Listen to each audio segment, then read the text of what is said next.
Anda mengira musim panen di kebun sudah usai begitu embun beku pertama datang? Bagaimana jika saya beritahu Anda bahwa bagi beberapa jenis sayuran, justru saat itulah petualangan rasa mereka baru dimulai? Justru sentuhan embun beku ringan, inilah yang mengubahnya. Dari sayuran biasa menjadi hidangan istimewa yang menggugah selera. Dalam segmen ini, kita akan mengungkap 7 sayuran unggulan yang justru menjadi luar biasa lezat setelah dikejutkan oleh hawa dingin. Anda tidak hanya akan tahu apa rahasia di balik keajaiban ini, tapi juga memahami bagaimana kimia tanaman sederhana dapat meningkatkan kualitas hidangan makan malam Anda. Jadi, apa sebenarnya rahasia di balik peningkatan rasa alami ini? Sebenarnya, tidak ada sihir di sini. Hanya sains murni dan naluri bertahan hidup tanaman. Ketika suhu turun di bawah 0 derajat, tanaman mengaktifkan mekanisme pertahanan diri. Agar tidak membeku dan mati, mereka mulai aktif mengubah pati yang tersimpan menjadi gula. Larutan gula membeku pada suhu yang lebih rendah daripada air biasa. Ini menyelamatkan sel-sel tanaman dari kerusakan. Dan bagi kita ini berarti satu hal, sayuran menjadi lebih manis dan lebih harum. Jadi, pembuka daftar 7 teratas kita adalah sayuran yang pasti dikenal semua orang. Ini dia ratu sejati di kebun kita, kol putih biasa. Kita melihatnya di mana-mana, menjadi dasar untuk puluhan hidangan favorit. Tapi banyak yang bahkan tidak tahu rahasia es utamanya. Sebelum embun beku pertama, kol tentu saja juga enak. Tapi daunnya seringkali cukup padat, bahkan sedikit keras. Dan rasanya mungkin ada sedikit rasa pahit yang samar, terutama pada daun bagian atas. Seolah-olah semua baik-baik saja, tapi tidak ada sensasi sesuatu yang istimewa. Nah, disinilah yang mulia embun beku beraksi. Sentuhan dingin pertama yang menyelimuti bonggol kol dengan embun beku, memicu pabrik kimia sungguhan di dalam kol. Pati yang terkumpul selama musim panas mulai cepat berubah menjadi gula sederhana. Ini adalah mekanisme pertahanan alami tanaman, semacam antibeku alami yang mencegah sel-selnya membeku. Bagi kita, ini berarti satu hal, rasa kol berubah drastis. Rasa pahit itu pun lenyap sepenuhnya. Sebagai gantinya, muncul rasa manis yang jelas dan menyenangkan. Daunnya menjadi sangat renyah dan sangat juicy. Ini bukan lagi sekadar sayuran, melainkan hidangan istimewa yang disiapkan alam khusus untuk kita. Kol yang terkena sentuhan embun beku inilah yang dianggap ideal untuk diasinkan. Kandungan gulanya lebih banyak, yang berarti proses fermentasinya akan berjalan lancar dan asinan kol Anda akan menjadi yang terbaik. Mari kita bahas sayuran yang sedang naik daun dan sangat populer ini, kubis kale atau cukup sebut kale. Sayuran ini telah kokoh menempati posisi di daftar superfood dan memang pantas. Ia kaya akan vitamin dan mineral. Namun mari kita berterus terang. Di musim panas dan awal musim gugur, daun kale bisa jadi cukup keras dan berserat. Dan rasanya seringkali didominasi oleh pahit kehijauan yang kuat, yang, terus terang, tidak semua orang menyukainya. Namun, begitu embun beku pertama menyentuh daun keritingnya, keajaiban kuliner yang sesungguhnya pun terjadi. Proses perubahan pati menjadi gula bekerja secara maksimal di sini. Serat-serat kerasnya melunak, dan daun-daunnya menjadi sangat lembut, hampir selembut sutra. Tapi yang terpenting adalah rasanya. Rasa pahitnya digantikan oleh cita rasa yang dalam, kaya, dan sedikit manis, dengan sentuhan kacang yang menyenangkan. Jika Anda pernah mencoba membuat keripik kale yang terkenal, maka pastikan untuk mencoba membuatnya dari daun yang sudah terkena embun beku. Perbedaannya dalam tekstur dan rasa akan sangat kolosal. Hasilnya akan lebih renyah dan sama sekali tidak pahit. Jadi, bagi kale, dingin bukanlah sebuah cobaan, melainkan tiket menuju liga cita rasa tertinggi, yang mengubah sayuran sehat ini menjadi hidangan lezat yang istimewa. Sekarang, mari kita bicara tentang salah satu item kecil dalam daftar kita, yang mungkin memiliki reputasi paling kontroversial, kubis Brussels. Bagi banyak orang, mendengar namanya saja sudah membangkitkan kenangan masa kecil yang kurang menyenangkan tentang bulatan-bulatan pahit yang lembek karena terlalu matang. Dan tahukah Anda, reputasi buruk ini sebagian besar memang beralasan, tapi itu hanya jika dipanen terlalu dini. Sebelum embun beku pertama, kubis Brusel memang bisa terasa cukup tajam dan agak pahit. Ini karena kandungan senyawa sulfur yang tinggi di dalamnya, yang jika dimasak secara tidak tepat, justru akan menghasilkan rasa dan bau khas yang tidak enak itu. Namun, begitu embun beku pertama menyentuh bulatan-bulatan padat ini, semuanya berubah. Ini mungkin adalah contoh paling mencolok dari transformasi sebuah sayuran. Dinginnya embun beku bertindak sebagai penetral alami rasa pahit. Ia memaksa tanaman menghasilkan gula, yang tidak hanya menutupi rasa tidak enak, tetapi benar-benar mengubahnya. Rasa tajamnya memudar, dan muncullah palet rasa yang menakjubkan. Manis lembut, sedikit pedas, dan yang terpenting sentuhan rasa kacang yang jelas dan menyenangkan. Jika Anda memanggang kubis ini di oven dengan sedikit minyak, Anda akan mendapatkan hidangan ala restoran yang sesungguhnya. Inilah saatnya sayuran ini layak diberi kesempatan kedua, tapi hanya setelah dingin pertama tiba. Baik, soal kubis sudah kita bahas. Sekarang mari kita gali lebih dalam lagi. Secara harfiah, pahlawan kita selanjutnya adalah wortel. Seolah tak ada yang baru, ya? Wortel sudah manis, renyah, dan kita semua menyukainya sejak kecil. Banyak pekebun buru-buru memanennya dari lahan sebelum datangnya cuaca dingin pertama, takut wortelnya busuk. Padahal ini kesalahan besar, karena embun beku ringan yang membekukan permukaan tanah itulah yang melakukan sesuatu yang luar biasa pada wortel.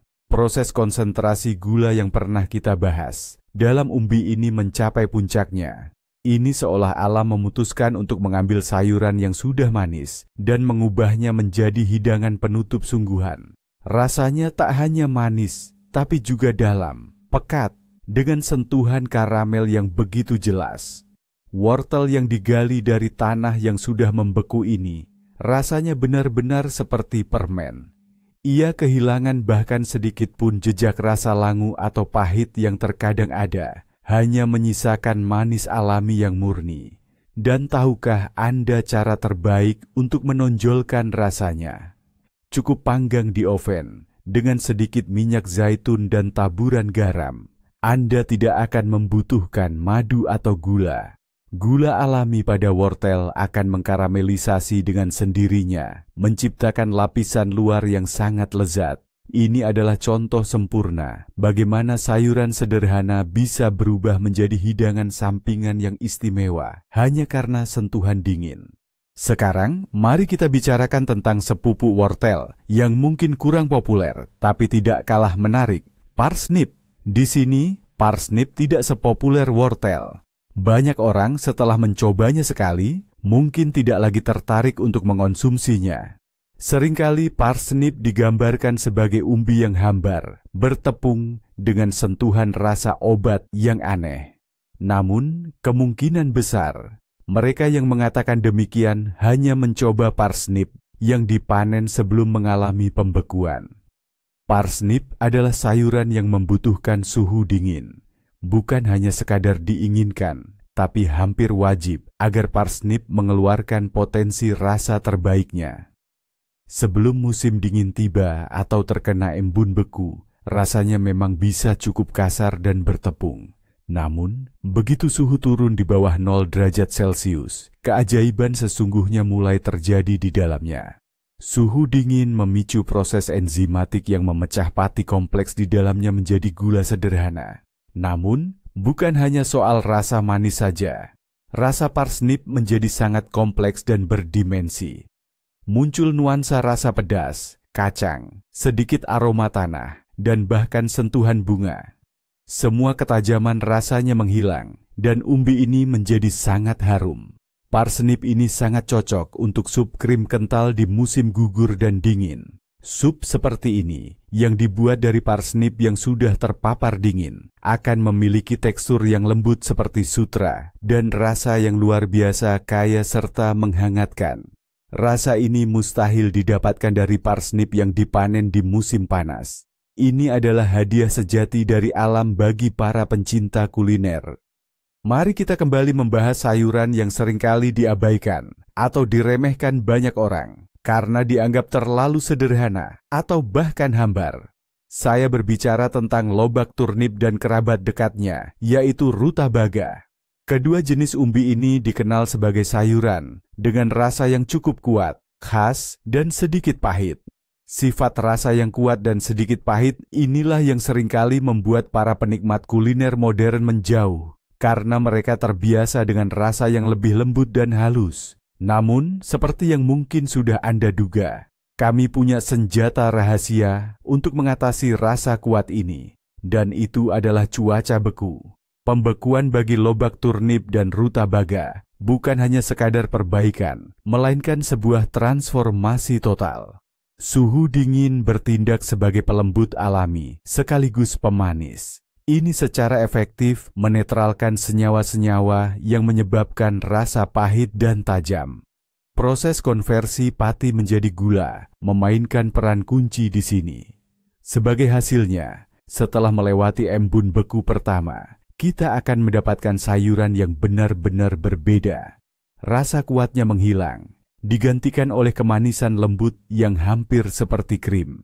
Teksturnya pun menjadi jauh lebih lembut, kehilangan serat kasarnya yang alot. Jika Anda pernah mencoba lobak rebus yang dimasak dalam oven tradisional Rusia, maka ketahuilah bahwa rahasianya terletak pada hal ini, pada rasa manis alami yang tercipta berkat paparan cuaca dingin.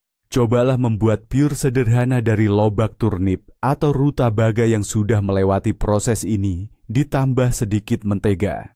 Anda akan terkejut betapa lezat dan istimewanya bisa jadi umbi-umbian yang sering dilupakan ini. Mengakhiri daftar unggulan kita hari ini adalah sebuah sayuran yang mungkin tidak akan terpikirkan oleh banyak orang untuk membiarkannya tetap di tanah saat suhu dingin membeku, karena khawatir akan busuk begitu saja, yaitu daun bawang prei yang elegan dan beraroma khas. Kita mengenalnya dan menghargainya karena rasanya yang lebih lembut dan halus dibandingkan bawang bombay biasa. Namun, bahkan rasa lembut dan lezat ini bisa menjadi jauh lebih istimewa. Sebelum embun beku pertama datang, prei memiliki ketajaman rasa bawang yang nikmat, namun masih cukup kuat. Ketajaman ini memang lezat di banyak hidangan, tapi terkadang bisa terasa terlalu mendominasi. Struktur bagian putihnya padat dan kenyal. Namun, begitu embun beku pertama menyentuh tanah, prei mengalami metamorfosis yang menakjubkan, mirip dengan yang kita saksikan pada sayuran lain. Suhu dingin memaksa tanaman untuk mengkonsentrasikan gula, dan ini secara fundamental mengubah profil rasanya. Ketajaman berlebih yang khas pada keluarga bawang itu pun memudar, atau bahkan hilang sama sekali. Rasanya menjadi sangat lembut, halus dan jelas manis. Ini bukan lagi sekadar bawang, melainkan sayuran istimewa dengan aroma kompleks yang hampir creamy. Ia menjadi pilihan ideal untuk hidangan yang membutuhkan sentuhan bawang yang halus, bukan yang dominan.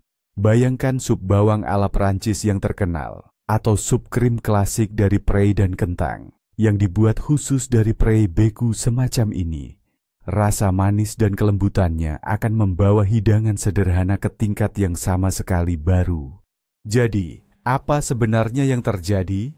Ternyata, embun beku itu bukan musuh tanaman kita, melainkan koki handal di kebun Anda. Ia bekerja seperti penambah rasa alami, mengungkap potensi tersembunyi dari sayuran yang kelihatannya biasa saja. Ini adalah contoh luar biasa bagaimana alam sendiri menciptakan kondisi sempurna untuk dunia kuliner. Nah, inilah intinya. Sayuran yang biasanya kita anggap pahit, keras, atau kurang menarik, justru menunjukkan sisi baru yang lezat, bahkan seperti hidangan istimewa. Kubis Brusel yang pahit berubah menjadi lembut dan beraroma kacang. Wortel biasa bertransformasi menjadi karamel alami. dan kale yang keras melunak seolah disihir. Dan semua ini bukanlah sulap, melainkan mekanisme cerdik tanaman untuk bertahan hidup, yang bisa kita manfaatkan dengan bijak demi kebaikan kita.